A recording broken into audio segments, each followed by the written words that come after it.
The colony of Western Australia decided that the people couldn't be trusted to send the right sort of man to the convention. Perth sent a hand-picked group led by the Premier John Forrest. All I can say is that if these are the only terms, then you must federate for yourselves and leave us to stand out. Well, John Forrest was a locally born man at a time when Western Australia was a tiny colony. It only received self-government a decade before Federation because it had been slow in its development.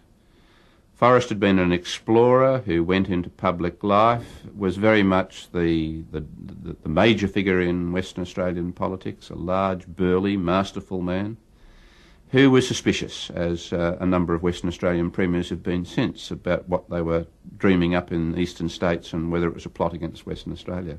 When he goes to the 1897-98 convention, he's very much the figure that dominates the Western Australian delegation. And when he votes one way, a whole swag of Western Australian delegates tend to follow him fairly obediently. So he's the important figure in Western Australia, and he's the one which people like Deakin and Barton know they have to get on side. At the new convention, the men argued fiercely about whether women should have the vote. Why should you now tie our hands and say because the women of South Australia have a vote that it should be the same everywhere? I will never consent. But Barton did.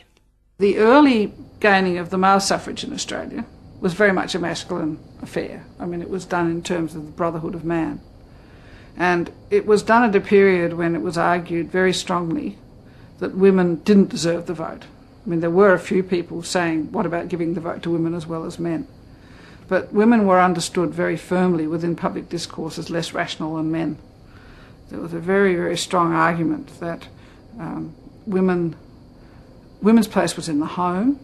Women like cats belong at home, said one.